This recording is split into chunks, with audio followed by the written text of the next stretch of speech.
Right, ladies and gentlemen, today we are looking at something incredibly special because I think this is the single fastest gaming monitor I've ever tested, because this is not only OLED, this is 500 freaking hertz. 500. So if you're going to be playing multiplayer games and you want like the absolute fastest response rate possible, I don't think you're going to get much better than this. So in this very special video, proudly sponsored, it doesn't come out the box, proudly sponsored by MSI.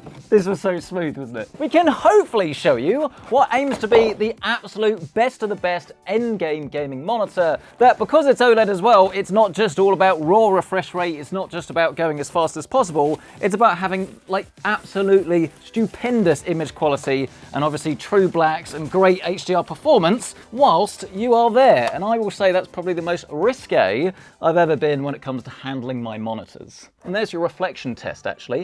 Whilst we've got this is QD-OLED, as I say, 500 hertz, and you have this kind of like semi-gloss panel that in some lighting you are going to get like purplish hues, but I will say it depends massively obviously where the light source is. Oh, and fast forwarding a little bit of packaging, you can see that this is actually a 27-inch display, but this does definitely make sense for this sort of display, mainly because it is Quad HD, which obviously means it's not got such a high resolution as 4K. So typically my advice for most people is to go for a 32-inch if you're going for 4K, 27 for Quad HD, but obviously we all have our individual preferences, so get what works best for you. You can see that the stand attaches completely toollessly, and then it's pretty classic MSI actually, which is, I mean this in a very nice way, MSI, inoffensive. Now it used to be, and you still do get some culprits that they're just like too big, too spiky, and they're just too gamery. Whereas honestly, I want to look at the panel. This is the bit that I'd be buying the display for. I want it to be kind of neutral and a little bit boring. So I like this. You've got loads of adjustability here as well, so you shouldn't need to go for a third party, but obviously if you want to wall mount this, then you can get yourself a decent mount. But being 27-inch, I would say that this is probably the sweet spot actually for 1440p, because obviously you've not got as much detail in 4K, so you don't need a larger screen to kind of take full advantage of this. And then the other thing as well, just for competitive games, you may well prefer 27-inch because it's larger than 24, so you can see more, but then it doesn't get so large that you're kind of working off a little bit of peripheral vision. Everything that you want to see is kind of in your main field of view. Oh, and I will say as well, we are doing things a little bit differently here today because MSI also wanted to show off their latest AI gaming PC. When they originally said this, I thought it was going to look a little bit boring.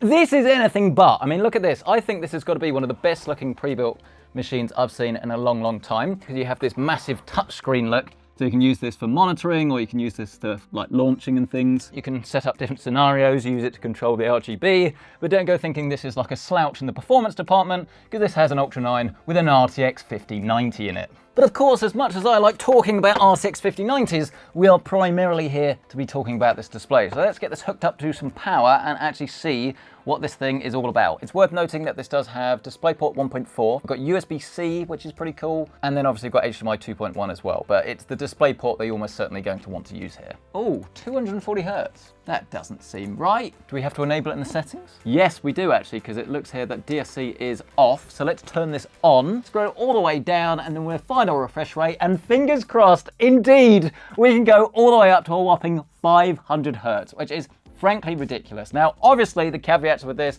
are that you still need a gaming PC that is capable of driving your game at 500 FPS, and I assure you there's not actually going to be that many combinations of games and GPUs and CPUs that's going to be able to do that, but the fact remains, assuming that you can, I think the 500 hertz refresh rate in combination with the OLED technology, which is just naturally so much quicker when it comes to response time, is going to give you a gaming experience unlike anything I've seen before. I'm incredibly excited to try this out. And as always, I think the absolute best way of testing this out is going to be to use Test UFO, because there's a few different tests we can look at. The first one is this, which kind of like compares what the monitor would look like at different refresh rates. Now, I'm aware that you're watching this on a 30 FPS video, right? So we can slowly this down and get you some lovely like quarter speed footage, I think, that will help you to like see it in a lot more detail. But obviously it's more about what I can see here. And it's kind of crazy actually, because even the 250 FPS footage there does look quite blurry, whereas the 500 is about as close to pin sharp that I've seen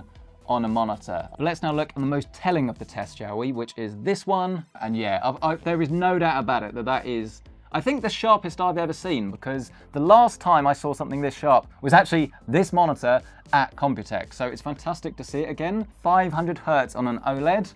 I know it just sounds like, oh, I'm trying to sell your monitor here. But if you absolutely want the best of the best when it comes to cutting edge refresh rate and cutting edge technology, then I know you can actually buy slightly faster TN ones, but personally, I don't really understand why you'd want to go for that when you could have something that, as I say, pretty much ticks all of the boxes and still comes with a really long burn-in warranty and things like that. Ow! But ladies and gentlemen, I caught my bum on the side of the desk. The time for talk is well and truly over, and it's double trouble. Not only because we have our PC and monitor combination, but this is the first time that I've actually played the Battlefield 6 campaign. No spoilers, but let's jump straight into it, because I think this is going to be a great example and pretty representative, actually, of what most games are kind of going to perform like. Because from what I tested in the beta, it was very well optimized, but it's demanding, but like not crazy. This isn't like a ray trace title where you're going to be getting 70 frames a second or so. In fact, you can see at the top left, we're getting about 210, 220. We're a little bit bottlenecked actually by the CPU here, so if you had like a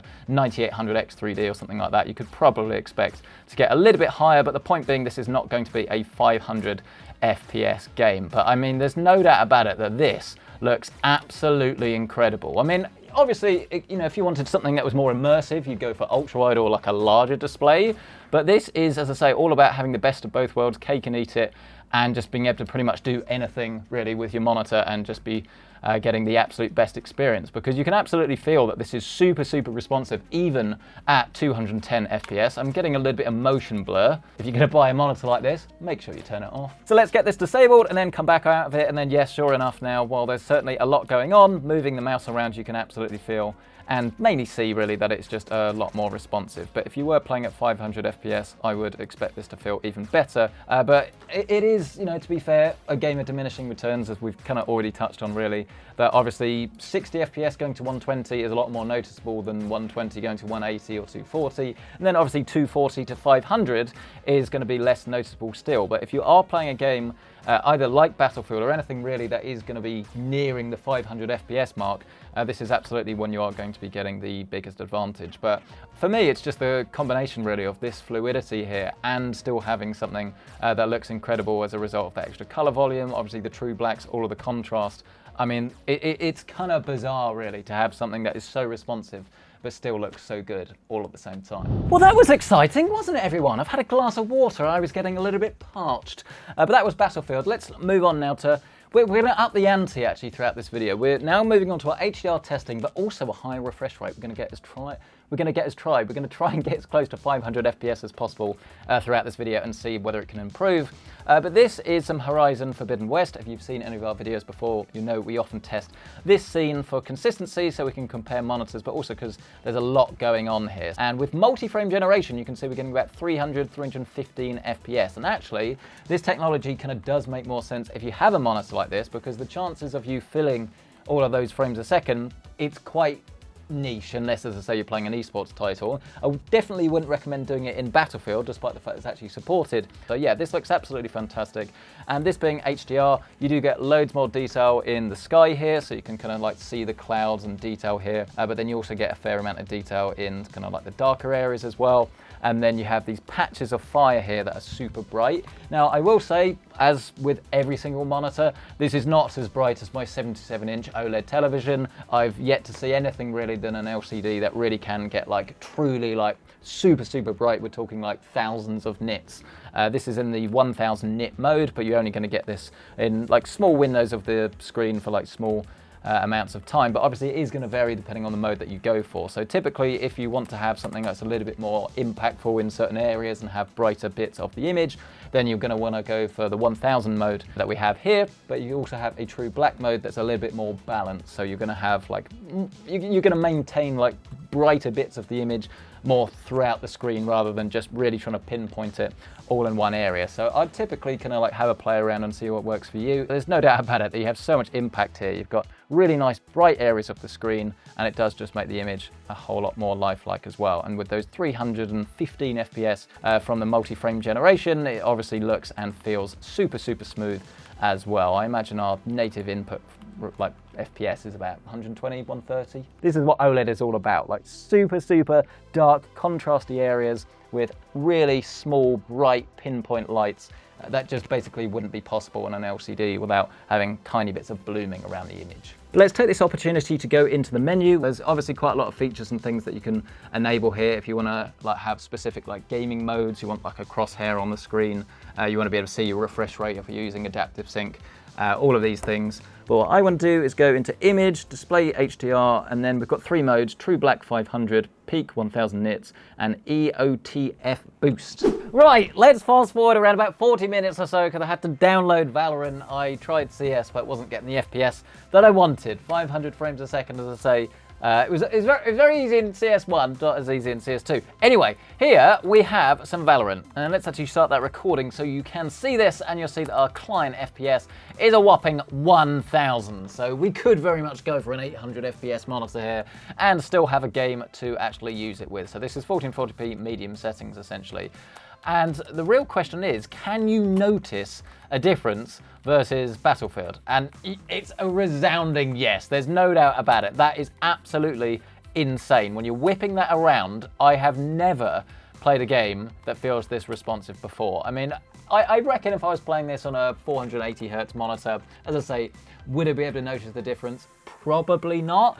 But you just want to have the absolute like most competitive advantage possible, really, right? It's just all about not having the limiting factors be something beyond your control. Like if you're bad at the game, it's because you're bad at the game. You really aren't going to have anyone to blame but yourself. I mean, you do still need to have a decent mouse and obviously the hardware to be getting the FPS in the first place. And when you combine everything together, it is certainly going to get fairly expensive. But yeah, as I say, no doubt about it that this feels absolutely insane.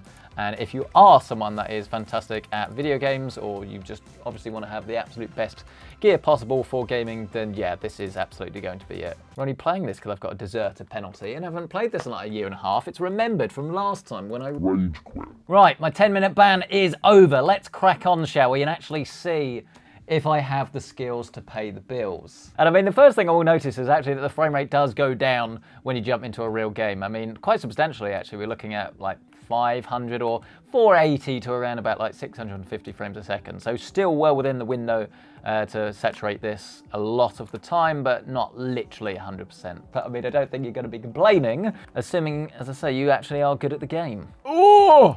No. Oh, man. Oh, man. How did I miss there? I don't get it.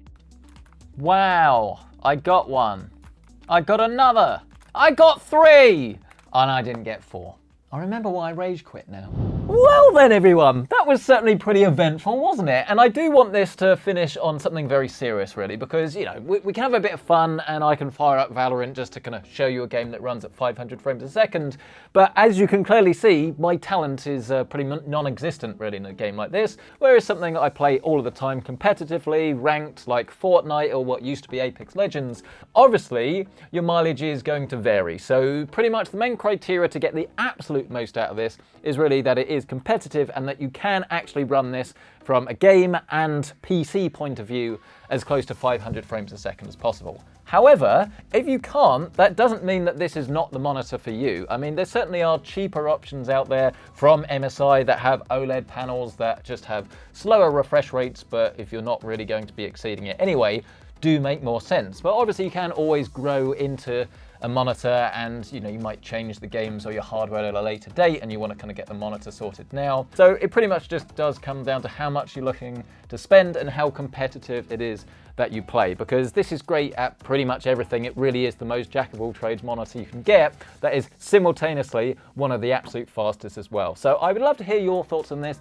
down in the comment section below. Have you enjoyed this? Is this the sort of monitor that you've been waiting for? Is 500 FPS the way to go? It's fantastic really in the world of monitors that we've got so many choices, and we will leave links to all of our favorites down in the description below. But thank you guys so much for watching this. We really hope you've enjoyed this, and we'll catch you in the next video. Oh, and we'll leave links to our Vision Xii PC down in the description as well.